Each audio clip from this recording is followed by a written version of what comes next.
예, 시작하겠습니다. 음, 어, 오늘 제목은 어, 믿음으로 의롭다함을 얻는다는 제목인데 로마서 4장입니다. 올려놓은 성경 구절은 다 충분히 읽어보셨으리라 생각하고 말씀드리겠습니다.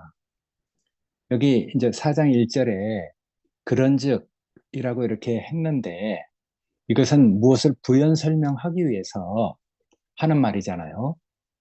3장 28절부터 이제 30절까지 우리가 의롭다 함을 얻는 것은 율법의 행위에 있지 않고 믿음으로 되는 줄 우리가 알고 있다. 하나님이 유대인의 하나님 뿐이겠느냐? 이방인들은 그럼 어떻게 되겠냐? 하나님은 이방인의 하나님도 되시느니라. 이 말을 하려고 이제 그런즉이라는 말을 한 것이잖아요. 그러니까 아브라함 예를 이제 사장서부터 들고 있어요. 그러니까 할례자나 무헬라자도 다 믿으면 의롭다 하시는 하나님이다 하면서 이제 아브라함의 예를 쭉 들고 있는 것이거든요. 그러니까 우리가 이런 글을 읽으면서 하나님께서 우리가 누리며 살아가야 할 구원을 완성시켜 놓으셨다 해도 그것을 믿고 받아들이지 않으면은 우리 거듭난 사람, 이 속 사람이 막 어떻게 살아야 할지, 어떻게 거듭나고 어떻게 살아나는지 그 효력이 발생하지 않는 것이거든요. 그래서 하나님께서 객관적으로 완전하게 우리를 위한 구원, 그 구속의 사역을 성취시켜 놓았지만은 우리가 그것을 시인하고 받아들이지 않으면은 그러면 이제 하나님의 그 좋은 생명을 살리는 말씀도 그 뭐 효력이 없어지는 것이거든요. 믿고 받아들이지 않으면은 뭐 떠돌아다니는 세상에 좋은 말들이 얼마나 많습니까? 그런 교훈과 조금 더 다를 게 없게 되거든요. 그러니까 이거 믿고 받아들이는 것이 정말 중요하죠. 근데 하나님은 믿고 받아들일 수 있도록 먼저 충분히 우리에게 은혜를 베풀어 주시고 믿어라 하시는 분이거든요. 막연하게 모르고, 우리의 그 의지를 동원해서 뭐 신념을 가지고 믿으라 하는 분이 아니니까. 그러니까 밥을 다 해놓고 먹으라 하는 것이지. 그러니까 밥을 다 해놨는데 그걸 먹지 않으면은 그 음식이 나한테 어떤 효력을 발휘할 수 없는 것이거든요. 뭐 어떤 사람은 고기를 먹으면 뭐 힘이 난다고 하는데 나는 뭐 보통 때는 건강해서 그런지 그런 거 잘 모르겠거든요. 그러니까 밥을 다 해놓고 먹어라 하는데 밥 먹지 않으면은 그 효력이 발생하지 않는 것이죠. 옛날에 애들이 어느 때가 되면은 밥을 먹기 싫어해요. 그러니까 애들 이제 그 밥을 먹이려고 인삼 양이탕이라는 것을 이제 그 우리 교회 애들이 거의 다 먹잖아요. 몇 살 되면 이제 그걸 먹이면은 밥맛이 돌아와서 애들이 밥을 잘 먹어요. 그래 애들은 이제 밥만 잘 먹어도 살찌는 것이거든요. 그러니까 음식을 다 해놔도 밥을 먹지 않으면은 음식이 나에게 어떤 효력을 발휘하지 않는 것처럼 하나님이 우리에게 정말 놀라운 그 모든 것이 축복이 되고 은혜가 되도록 뭔가를 다 이루어 놓으셨는데 그걸 우리가 받아들이고 우리가 그걸 통해서 하나님의 그 영광과 찬송이 되도록 살아내지 않으면 아무 소용없는 것이거든요. 그래서 이제 믿는 것, 사실 믿는 것 정말 믿어지면은 알아지게 되잖아요. 그러니까 믿는 것과 아는 것이 사실은 하나인 것이죠. 정말 믿게 되면은 내가 그게 알아지게 되거든요. 아는 것이 정말 믿는 것이죠. 그래서 이제 믿는 것과 아는 것이 하나가 되면은 온전한 사람이 이루어져서 그리스도의 장성한 그 충만한 분량까지 이른다고 이렇게 얘기를 하고 있어요. 아쉬운 것은 어제 이제 우성이가 우리 속 생명이 하나님의 형상대로 영광에서 영광으로 이루어지는 것이 뭐 자기도 참 부족하게 느껴진다 이렇게 얘기했는데 사실은 우리가 정말 주의 형상을 닮아서 영광에서 영광으로 화해가는 도중에 우리가 이런 혼란을 겪고 있는 것이거든요.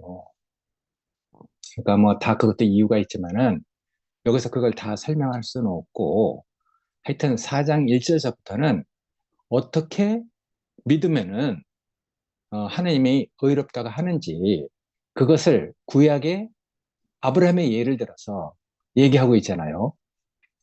아브라함은 없는 것을 있는 것처럼 부르시는 하나님을 믿었다고 했어요. 이제 창세기 그 15장 4절에 보면은 내 몸에서 날짜가 내 후사가 될 것이다. 하나님께서 아브라함에게 언약을 하시잖아요. 하늘의 별들을 네가 봐라. 셀 수 있나 봐라.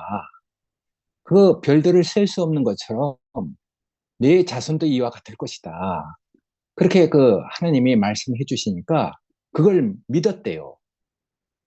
어, 근데 아브라함이 에, 그 믿는 것을 보고 어, 아브라함이 여호와를 믿으니 여호와께서 이를 그의 의로 여기셨다 이렇게 그 얘기를 하고 있거든요. 하나님이 아브라함의 그 믿음을 보고 네가 의롭다 이렇게 얘기했지만 실질적으로는 아브라함은요 그게 그 이제 믿지는 못했던 거죠. 그 우리가 창세기를 자세히 읽어보면은 그 창세기 17장에 그렇게 그 써 있잖아요. 아브라함이 나이 99살 돼갖고 이제 하나님이 나타나셔갖고 내가 너와 언약을 세우겠다. 너는 이제 열국의 아비가 될 거다. 해갖고 아브라함을 아브라함으로 이름을 바꾸라 그랬어요. 그리고 이제 17장 5절에 보면은 이후로부터는 네 이름을 아브라함이라 하지 않고 아브라함이라고 하겠다. 이렇게 얘기했잖아요. 사실은 뭐 아브라함이라는 말은 그 ABRM 그 네 글자잖아요. 근데 거기다 H가 붙여져. 뭐 이제 지방교회 하여튼 그 해석을 보면은 아브라함이라는 그 네 단어에다가 H가 이렇게 붙여져서 그 4 더하기 1이 되잖아요. 4는 피조물의 숫자인데 1은 창조주의 숫자가 더해졌다는 것으로 이제 얘기하고 있는데 그것도 뭐 그대로 의미가 있는 것이죠. 그리고 이제 사례를 갖다가 사라라고 하잖아요. 나의 왕녀라는 뜻이 이제 왕녀라는 뜻으로 이름이 바뀌어진단 말이에요. 나의 왕녀라는 말은 의미가 좁잖아요. 근데 왕녀라는 것은 이제 의미가 넓어지는 것이죠. 그래야지 이제 열국의 아비 어미가 되는 것이거든요. 그래서 이제 그 뒤로 남자는 다 할례를 받아라. 그것이 너와 나의 표징이다. 이렇게 얘기해갖고 이제 이렇게 어떤 일을 하셨어요.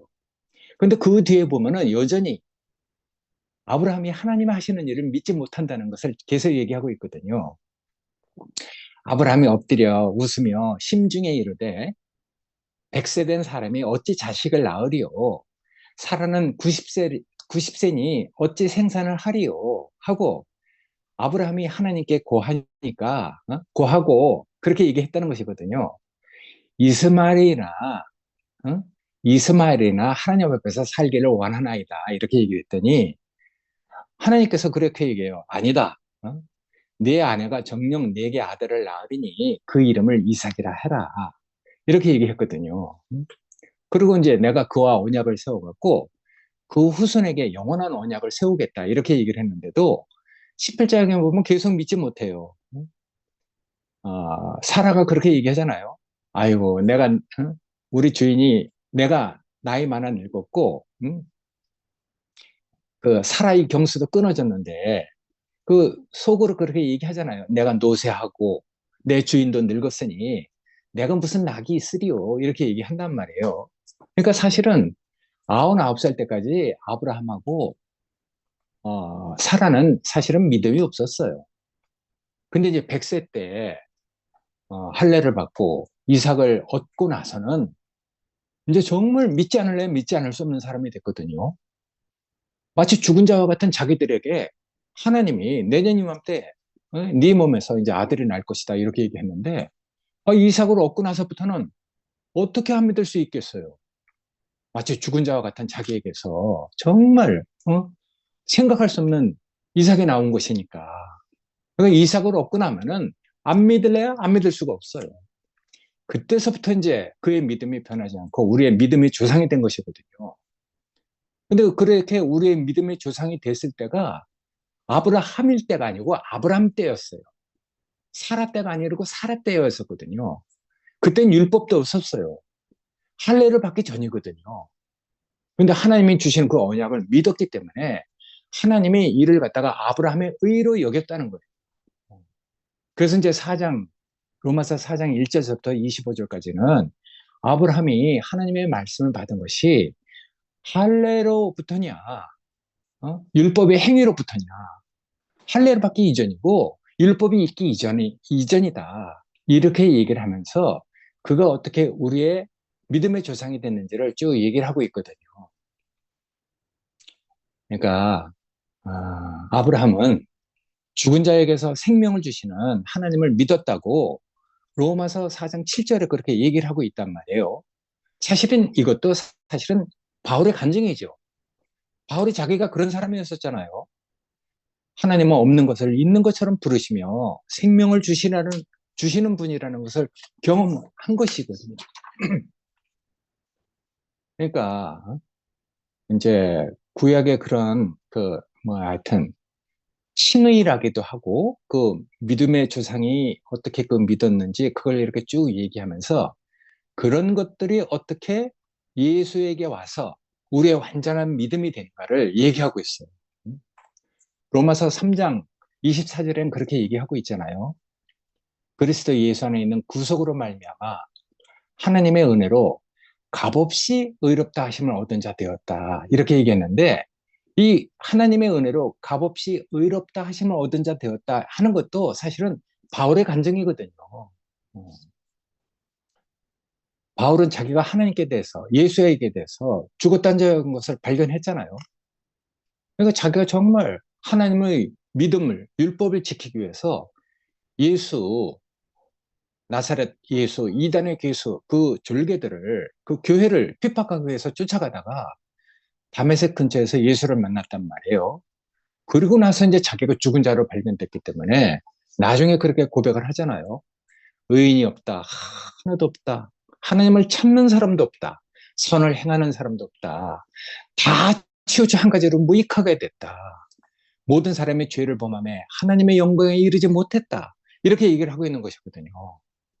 그러니까 바울이 예수를 만나서 자기 자신이 하나님께 대해서 열심히 있던 사람이 그래서 사람을 죽이는데 자기 옷을 벗어 던지면서 가표에 대해 투표를 했던 사람이 그렇게 고백을 하는 것이거든요. 예수를 알고 나니까 의인이 없다는 것이거든요. 정말 하나님을 찾는 사람도 없다는 것이죠. 이것은 이제 세계관이 이렇게 달라졌기 때문에 이렇게 얘기를 하는 것이잖아요. 하나님의 영광에 이르지 못했다는 그 시각을 가지고 얘기를 하는 것이죠. 그래서 바울은 예수를 죽이고 핍박했던 자기에게 이 죄 많은 곳에 은혜를 더해 주셨구나. 자신을 그래서 이제 그 다음에는 이방인과 유대인, 헬라인과 야만인 자기가 모든 사람에게 빚진 자로 자기 자신을 알게 됐어요. 왜냐하면은 값없이 은혜를 입었기 때문에 값없이 의롭다함을 얻었기 때문에 이런 이제 빚진 자로 자기 자신이 그렇게 살게 됐거든요. 그러니까 우리가 정말 예수를 만나서 내가 정말 죽은 자로 발견돼서 이 죄 많은 곳에 은혜를 넘치게 하셨구나. 내가 의롭다 함을 얻을 수 없는 사람인데 예수를 알고 그 예수의 운명을 내 운명으로 받아들인 그 결과로 하나님 나를 이렇게 은혜로 값없이 의롭다 하시는구나 하는 그런 고백을 가지고 있는 사람은 어떻게 삶이 바뀌지 않겠어요? 어, 그래서 왜 예수를 믿으면 의로워지는가? 그것을 다시 이제 맨 마지막 부분에서 얘기를 하는 것이거든요. 예수는 정말 하나님 보시기에 의로운 사람이죠. 예수가 없었더라면 하나님이 어떻게 할 뻔했겠어요.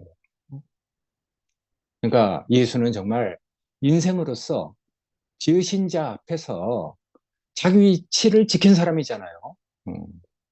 정말, 정말 참사람, 정말 진실한 사람으로 그 자리를 지킨 사람이죠. 하나님은 그걸 보고 의롭다 하신 것이거든요.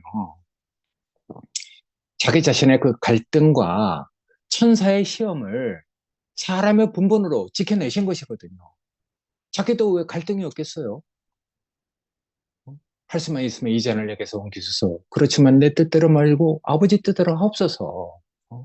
그리고 자기에게 정한 길, 아버지가 주신 잔을 내가 다 마셔야 되지 않겠느냐 하면서 가잖아요. 죽을 줄 알지만 가는 거예요. 난 그것이 예수가 나에게 보여주신 가장 정말 진실한 모습이라고 저는 여겨지거든요.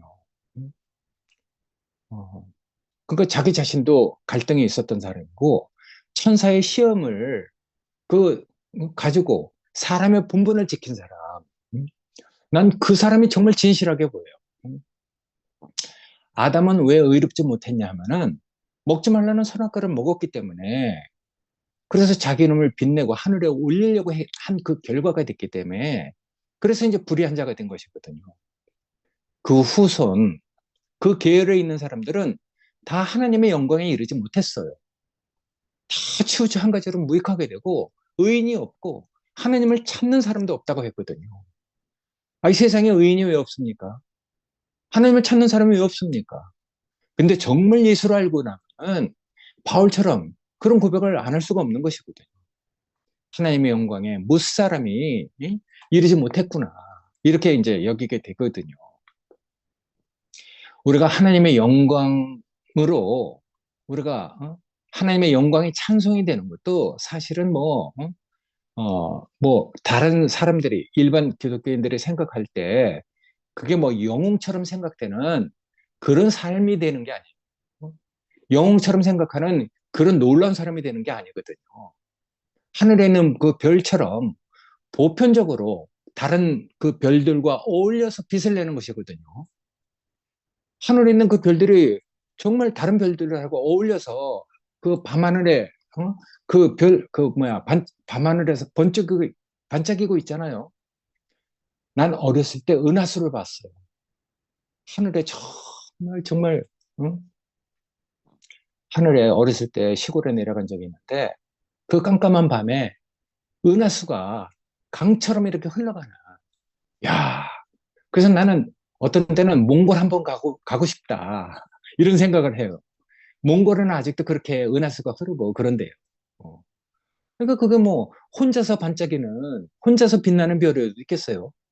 다 보편적으로 어울려서 우리가 그 반짝이는 것이거든요. 그러니까 우리가 하나님의 영광을 가지고 있다 할지라도 무사람, 모든 사람이 생각하는 영웅처럼 그런 사람이 되는 게 아니거든요. 어울려서 같이 빛을 내는 그런 별이 되는 것이죠. 그래서 예수는 자기 자신이 왜 버려져야 되는지 모르지만은 내 뜻대로 말고 아버지 뜻대로 하옵소서 이렇게 얘기하고 자기에게 정한 길을 간 사람이거든요. 아버지가 주신 잔을 받은 사람이죠. 아버지 뜻이 사실은 확실히 뭔지 모르고 받았다 할 수도 있어요. 자기가 버려졌잖아요. 음. 그런데 나는 그런 모습, 자기가 예루살렘으로 올라가면 어떻게 될 줄 알았어요. 그런데도 그 길을 가는 것이거든요. 그것이 하나님 앞에서 올바른 인간의 자세죠. 어, 난 그것이 내 심중에 가장 깊게 새겨진 예수의 모습이에요. 십자가 달려서 뭐 못 박혀서 뛰어내리지 못하고 죽은 예수보다도 예루살렘으로 올라가기로 마음먹은 굳게 결심한 그 예수가 제 안에 그 정말 가장 깊게 새겨져 있거든요. 난 그 예수, 그 사람이 하나님 앞에서 정말 올바른 사람이구나. 그 사람이 정말 참 사람이구나. 이것을 하여튼 알게 됐어요.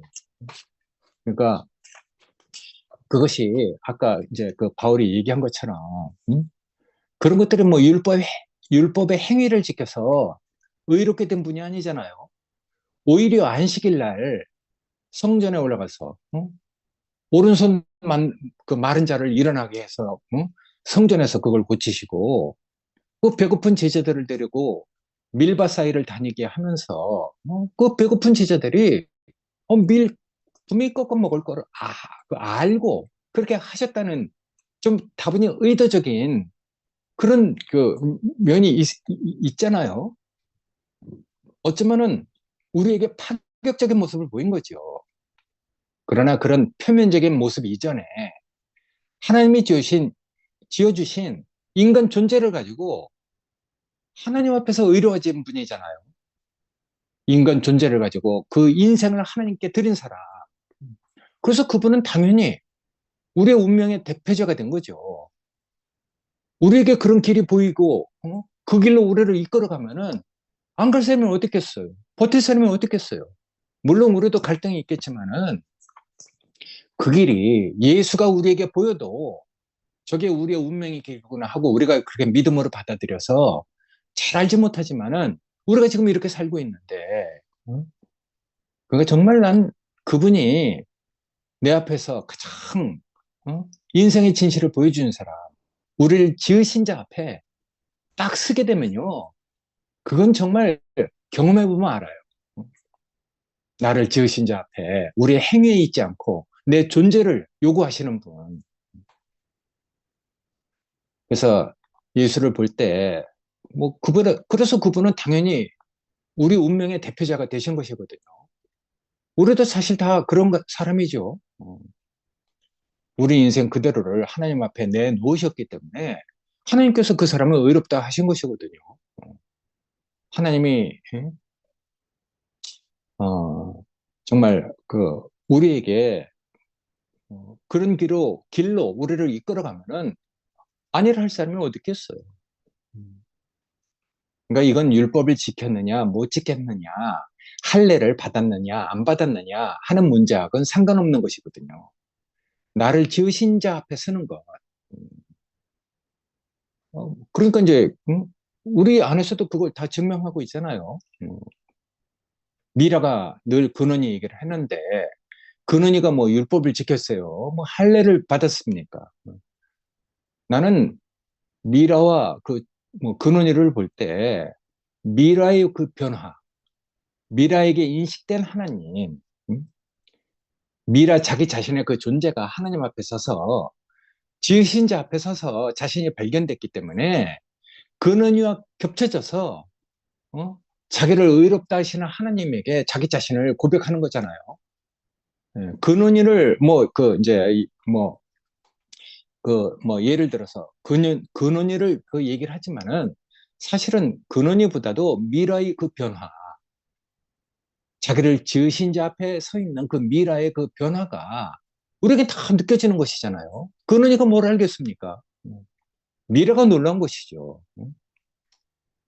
그가 아브라함이 의롭다 함을 하나님이 아브라함에게 네가 정말 옳다, 네가 의롭다 이렇게 여김받은 것은 아브라함 때가 아니에요. 아브라함 때거든요. 율법을 주기 전의 일이고 할례를 받기 전의 일이라는 것을 계속 얘기를 하고 있어요.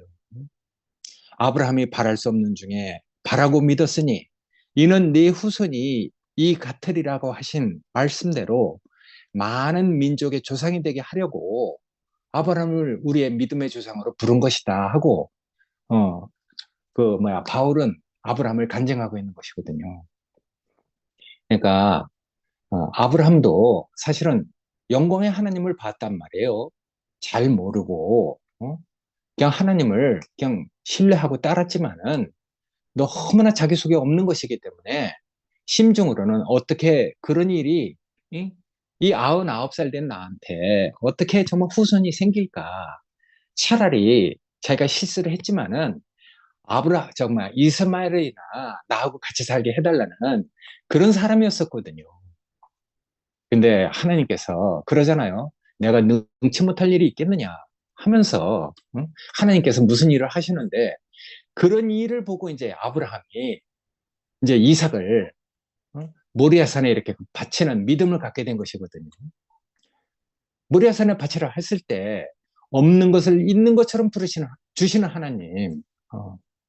그런 하나님을 경험했기 때문에 그런 신뢰가 이삭을 모리아산에 바치는 그런 결과가 된 것이거든요.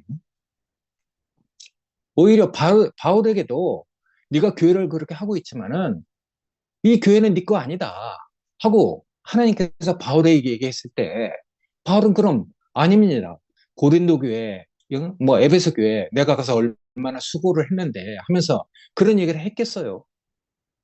그러니까 우리가 영광의 하나님을 본 사람들은 다 이삭을 모리아산에 그 드린 것처럼 다 그런 삶을 살 수밖에 없는 것이거든요.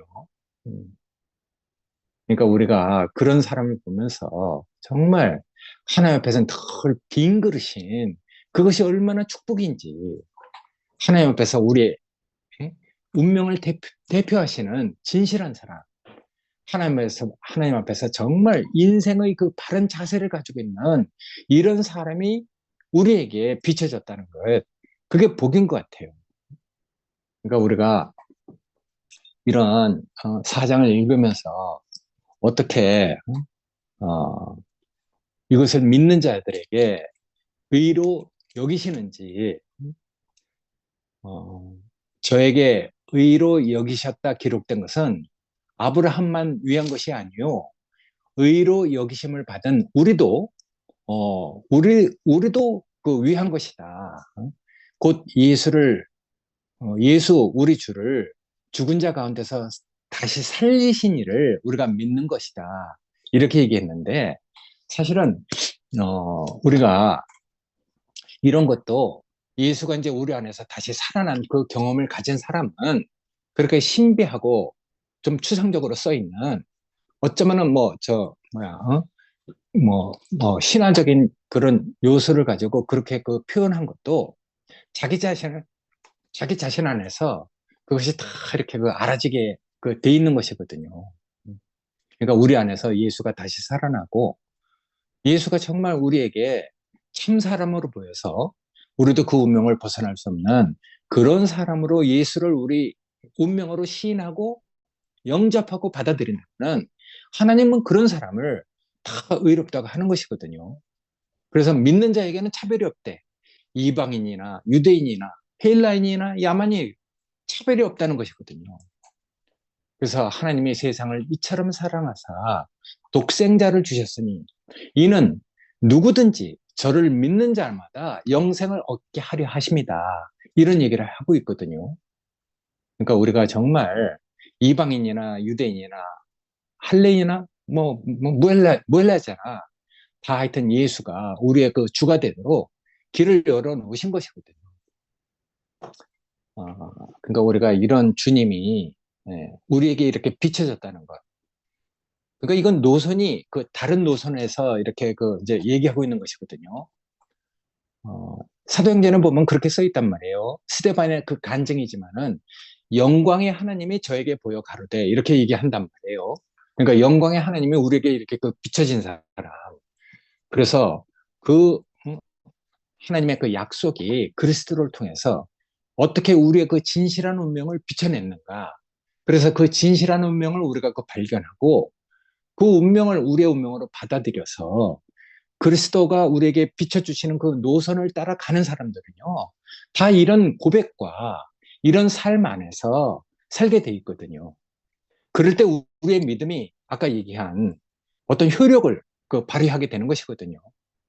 그러니까 우리가 이런 생명 안에서 참 사람, 우리의 운명을 대표하는 그런 사람을 우리가 영접하고 받아들일 수 있도록 하나님께서 그 사람을 우리에게 알게 하시고 그래서 제자들처럼 본바요, 들은바요, 주목하고 만짐받아 이렇게까지 우리를 경험하게 하시고 우리를 주님을 따라갈 수 있도록 이끌어 주신 것이 우리의 구원이 됐습니다. 이거 막연하게 우리의 신념을 갖고 믿으라고 하는 것이 아니고 정말 모든 것을 다 이렇게 그 비춰주시고 계시한 다음에 그 아름답고 신실한 추상적인 것이 아니죠. 정말 현실 안에서 실질적인 그 인격을 우리에게 보여주시고 그 인격을 따라가라고 하시는 주님의 이 구체적인 구원의 대책이 현실 안에서 우리에게 이렇게 비춰져서 우리도 그런 운명으로 사는 사람으로 우리를 이끌어가고 있다는 것이 너무너무 하여튼 감사하다는 생각이 들었습니다. 예, 아멘. 감사합니다. 아멘.